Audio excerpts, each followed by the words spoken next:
Assalamualaikum warahmatullahi wabarakatuh. Perkenalkan, nama saya Iki Cynthia Mulia Dewi. Di video kali ini saya akan menjelaskan mengenai Perang Banjar. Baiklah, Perang Banjar merupakan perang untuk melawan kolonial Belanda yang dimulai pada tahun 1859 hingga 1906. Nama lainnya adalah Perang Kalimantan Selatan atau Perang Banjar Barito karena letaknya di Kesultanan Banjar. Wilayah perang ini meliputi Kalimantan Selatan dan Tengah. Yang pertama adalah kedatangan Belanda di tanah Banjar.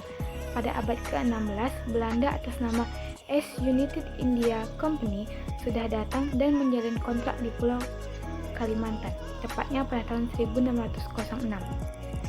Pada tahun 1635, kontrak pertama perdagangan lada ditandatangani bersama dengan Kesultanan Banjar. Beberapa dekade berikutnya, sudah muncul peperangan kecil dan bentrokan senjata yang terjadi karena kontrak lada yang tidak dipenuhi. Pada abad ke-19, Herman William Daendels selaku gubernur Hindia Belanda memutuskan untuk meninggalkan Banjarmasin. Kemudian Inggris mengambil alih Banjarmasin. Namun, pada Desember tahun 1816, kewenangan Kalimantan kembali lagi ke Belanda.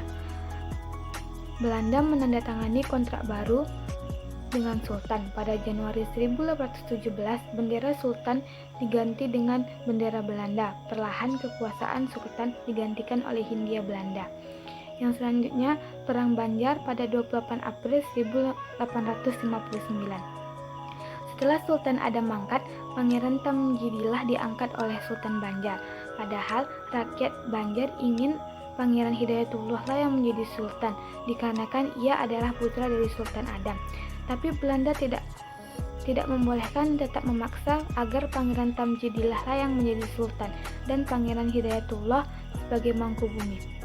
Penindasan dan perlakuan Belanda yang seenaknya sendiri dengan rakyat Kesultanan Banjar membuat rakyat marah.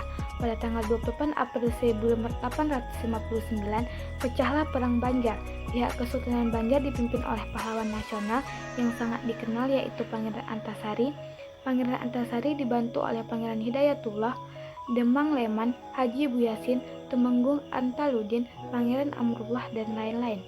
Serangan mengarah ke tambang Nassau Orange milik Belanda dan benteng Pengaron.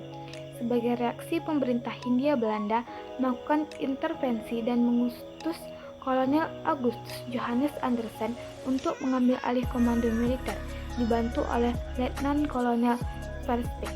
Setelah berhasil menguasai dua tempat tersebut, muncullah pertempuran di beberapa tempat lain.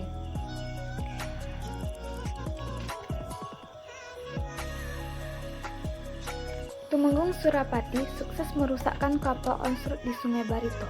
Keberpihakan Pangeran Hidayatullah kepada rakyat semakin jelas dan menjadi anti Belanda. Dia menolak tuntutan oleh Belanda agar menyerah, hingga akhirnya Belanda menghapus Kesultanan Banjar di Juni pada tahun 1860 dan memerintah seorang petinggi Belanda untuk memerintah Kesultanan Banjar. Perang semakin meluas setelah para kepala daerah dan para ulama juga bergabung dengan pemberontak. Mereka memperkuat tentara Pangeran Antasari dan Pangeran Hidayatullah melawan penjajah. Sayangnya pasukan pemberontakan kalah oleh persenjataan Belanda yang begitu canggih dan modern. Setelah terus berperang hingga 3 tahun, Pangeran Hidayatullah menyerah ke Belanda pada tahun 1861 dan dibuang ke daerah Cianjur. Menyerahnya Pangeran Hidayatullah membuat Pangeran Antasari menjadi pemimpin pemberontakan satu-satunya dari keturunan Kesultanan Banjar. Untuk memperkuat kedudukannya sebagai pemimpin tertinggi, Pangeran Antasari meneriakkan slogan "Hidup untuk Allah dan mati untuk Allah", sehingga rakyat, alim ulama dan pejuang mengakui Pangeran Antasari sebagai Panembahan Amiruddin Khalifatul Mukminin. Pangeran Antasari tidak bisa menolak dan dia harus mengemban kedudukan yang dipercayakan rakyat dan kaum ulama sepenuhnya. Dia begitu tawakal kepada Allah.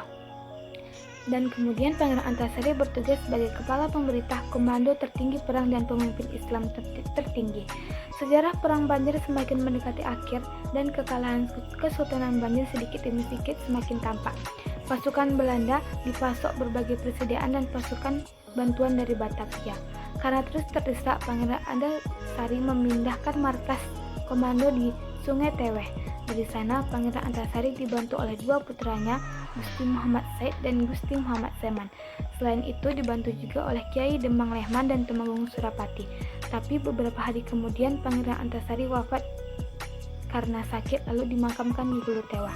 Meski Pangeran Antasari sudah wafat, pemberontakan pada Belanda masih berlanjut dan sekarang dipimpin oleh dua putranya. Tapi tetap saja perlawanan kekuatan perbedaannya sangat signifikan. Di tahun-tahun akhir perang, Belanda berhasil menangkap dan membunuh beberapa tokoh perjuangan. Dan yang selanjutnya, hasil akhir dengan kekalahan Kesultanan Banjar. Sejarah Perang Banjar selesai pada tahun 1906 yang ditandai dengan kekalahan Pangeran Antasari dan Kesultanan Banjarmasin. Korban di pihak Banjar lebih dari 6.000 jiwa, sementara pihak kolonial kehilangan 3.000 hingga 5.000 orang dan 2 kapal uap yang tenggelam. Pasca perang ini, Belanda semakin menusukkan taring dan kukunya di tanah Kalimantan. Itulah tadi penjelasan mengenai Perang Banjar. Apabila ada kesalahan, saya mohon maaf. Saya akhiri. Wassalamualaikum warahmatullahi wabarakatuh.